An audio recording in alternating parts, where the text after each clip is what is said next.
one red, pour out the Jameson for ancestors to swig. You rescue me yet again. You put me first everywhere. You make me feel better than the multitudes. You rescue me yet again. You put me first everywhere. You make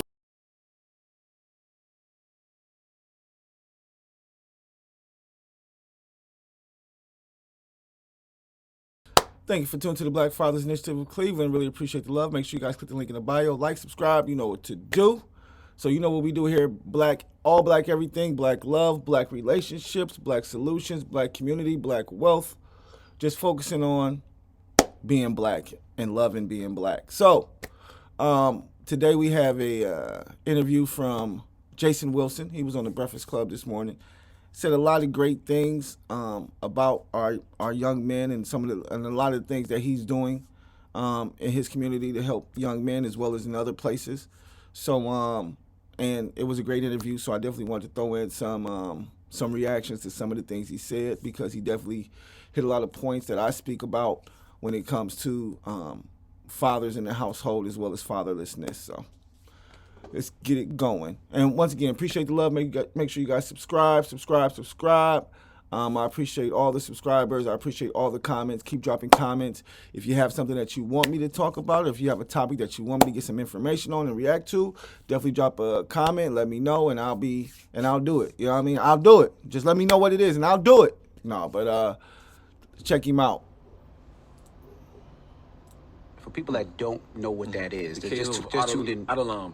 Adullam, Yes. The Cave of Adullam. Yeah. Explain to people what that is. There's also a new film, but for people that are just tuning in, we're talking to Jason Will, and they might not know. They hear you talking to cave, or somebody wanted to join the cave. Yeah. So break down what that is, because somebody might be confused right now. So the Cave of Adullam historically is where David ran for his life. David in the Bible, who fought Goliath and became the king of Israel. He ran to the Cave of Adullam, which is a cave in the city of Adullam. And the story goes that 400 men who were distressed, discontented, and in debt came to him, and he became their captain.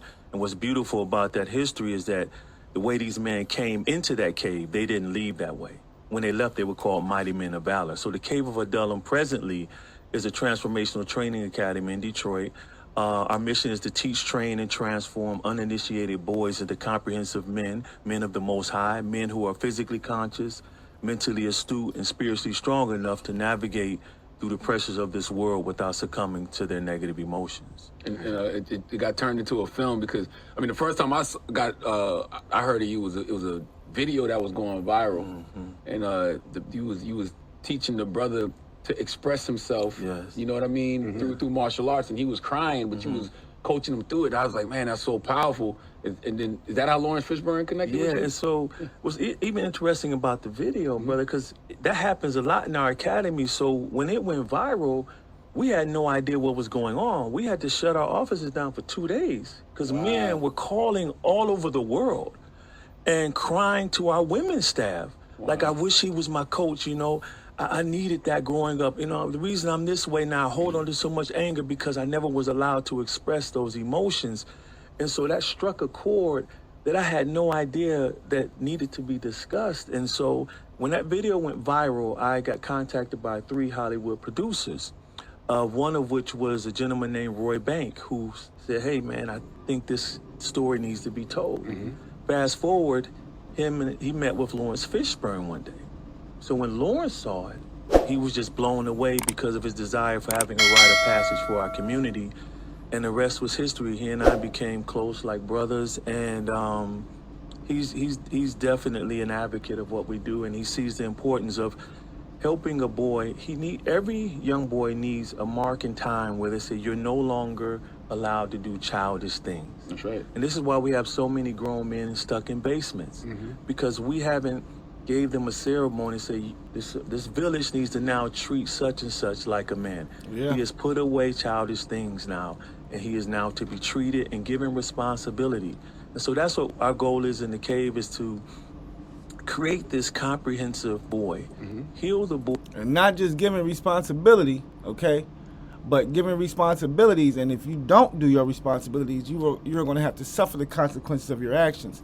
So we're also trying to teach these young men early to take responsibility for your actions. Hey, you did something wrong. It's okay that you did something wrong. Say that you did something wrong, apologize for it, and then you move on. But, accountability is something that, we definitely have to teach our young men, is that you have to be accountable, for the things that you do. So, if you don't want to, if you don't want to go to jail, or if you don't want to, be in a position that you don't want to be in, then don't do that. Don't make that action. And even when he was talking about fear, I don't know if we got to that part yet. But anyways, he talks about fear. And it was crazy because I was actually talking to my father about fear not too long ago. And about how fear keeps me out of trouble. You know what I mean? Like fear, at one point in time, you could say I didn't fear nothing. It was that I don't give a fuck attitude. You know what I'm saying? I don't give a fuck. Nigga, I do, nigga, what, it's whatever. But as you start getting older, as well as when you start going through some things, like let's just say, for instance, you go through something where you felt inside, you knew something was wrong, right? But you wasn't conscious about the fear inside, so you went on ahead and did whatever.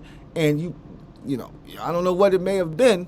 For me, it was being robbed by somebody I thought was my friend, and I knew going over there that something wasn't right because of the way he was acting, okay?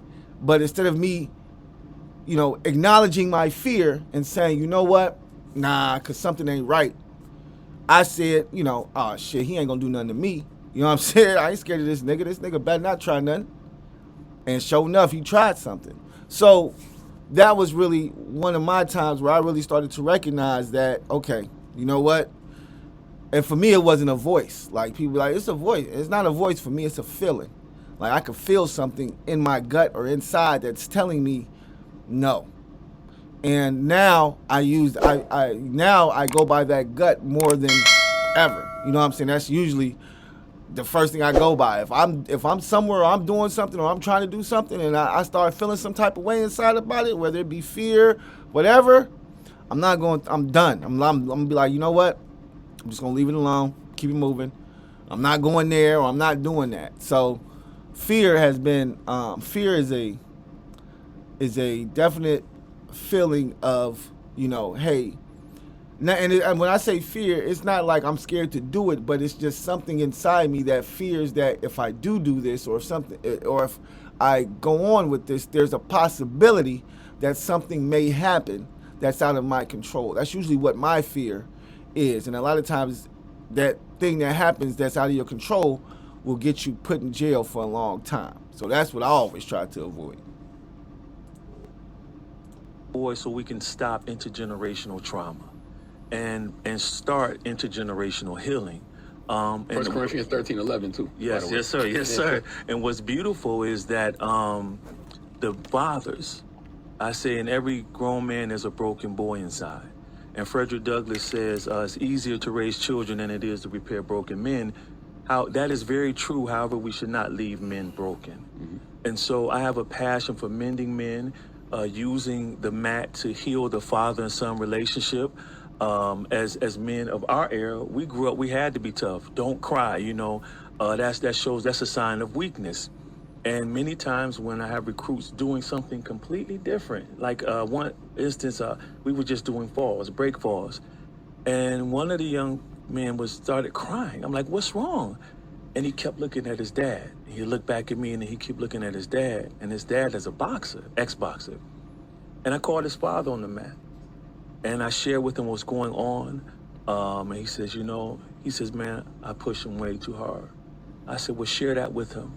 And I sat both of them on the side, and they were just hugging each other and talking, because he needed to share his wounds with his own son. And so as long as a father fears vulnerability, our sons will grow up and start repressing what they feel. And then the cycle of being like unavailable emotionally for our wives continues, and I know so many good men, especially millennial men, don't have mentors, and so they fear getting married because your Instagram profile is not your life. Mm-hmm. Eventually, she's going to see that you worry. She's going to see that You cry, you tear, you you cry, fear. you're Yeah. fearful. You got a father wound, or your mother wasn't there. And so as men, it's like, man, they want to get their ducks in a row, which is admirable. But I always ask them, when is the last time you seen ducks in a row? And, I mean, seriously, and our good friend, we were outside talking to him, and that was his reason for not marrying a woman he longed for. Because he never saw no ducks in a row? No, he just wanted to have his finances, the house, and everything, and I get everything that. together. And that makes sense, but you about to lose this woman that you can get. And because he married her, they're doing great things right now. My wife and I got it together. We worked hard. She made more money than me. Oh, you gotta say that again, Mr. Wilson. My wife and I got it together. Oh, And man. so I didn't want to lose my wife for my producing dreams, but because she made more money than me didn't make me less of a man, less of a leader. I still led my home. I put her check in our bank account. And now, my wife I learned to value myself more than from what I do. And that's why when I get approached by men, doctors, lawyers, come up to me crying, man, say, I don't feel valuable, because we base everything on what we do instead of who we are. And that's why we work tirelessly. We adopted the grinding mentality, which is killing a lot of us. Now, let me ask you a question. Yes. I want to go back to what you said, not to cut you off. I want No, before it's we all lose good. him. Well, you did cut him off. No, because I want to go back because he's about to change.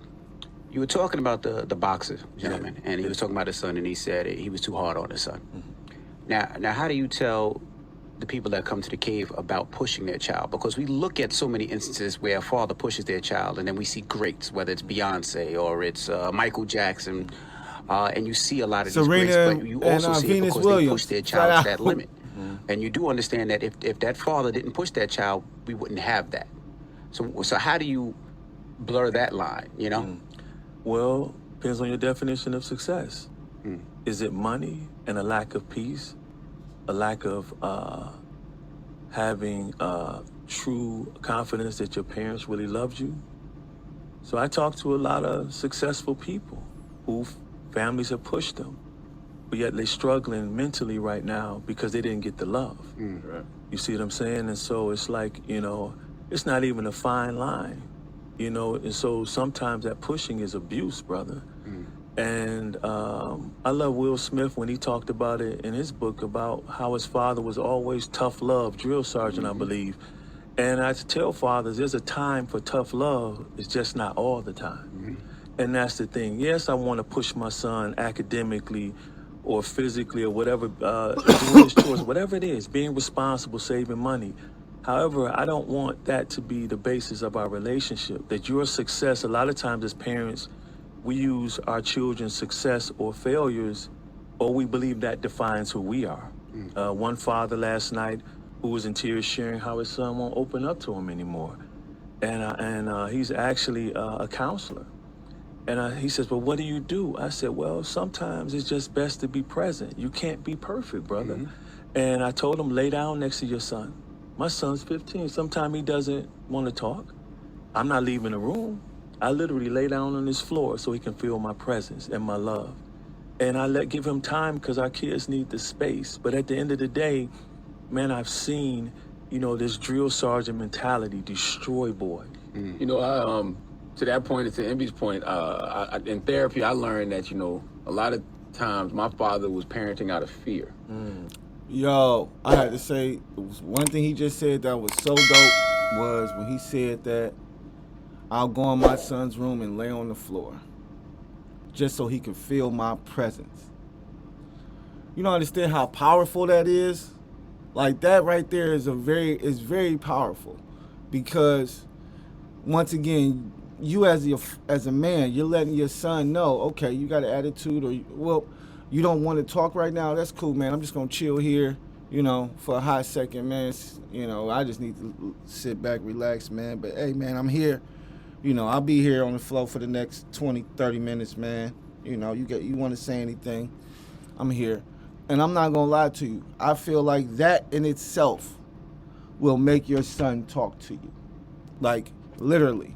As a man, from man to man, if your father comes in the room and you like, and you being standoffish, or you acting like you don't want to talk to him, or maybe you don't want to talk to him, maybe you mad at him or something, and he's just like, you know what, son, know you mad, know you upset, man, but you know, I'm gonna sit here and chill, lay on the floor, you know what I mean, for a hot second, and you know, and I'm just here, bro, if you want to talk.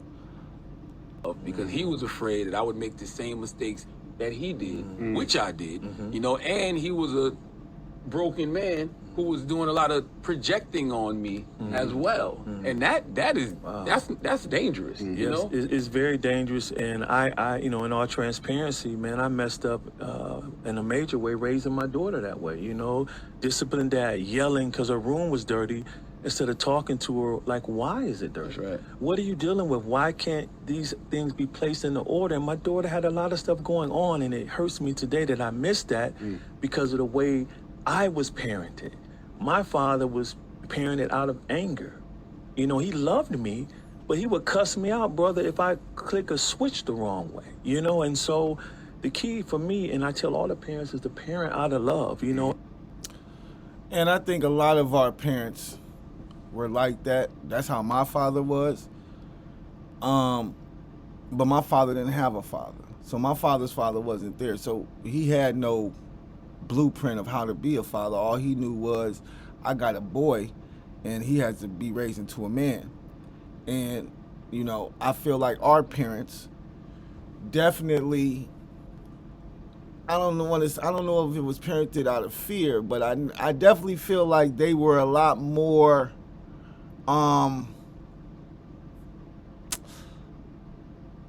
what we would consider verbally abusive now. You know what I mean? Like back then, it was nothing for your mama or your daddy to call you stupid. You know what I'm saying? Like, you doing dumb shit, call you dumb, idiot. At least, you know, I've, you know, been around parents who've done this, as well as I've been called dumb and stupid. Because, you know, you as a kid, you do stupid shit. So your parents be like, yo, dumbass. And when we was coming up, as kids, I'm not gonna lie, sometimes that shit did hurt. Like hearing my mother or my father calling me an idiot or stupid because of some shit I did, that shit used to hurt. Like, what the fuck? Like, damn. But at the same time, you look at what I did, I'm jumping off a fucking garage, you know what I'm saying? Or I'm jumping my bike off a porch, scratching my, you know, getting my whole face scarred up and shit. I was doing some dumbass, stupid shit. But if they would have known better, then they would have done better, talked better, as well as shit. The world that they coming up in is so hard on them that they like, shit, I gotta be hard on this nigga because when he get to the real world, they ain't gonna show him no love. So I definitely understand where, you know, why my parents and, you know, my grandparents and people coming up were a little different, because their living situations were different. I grew up during the crack epidemic.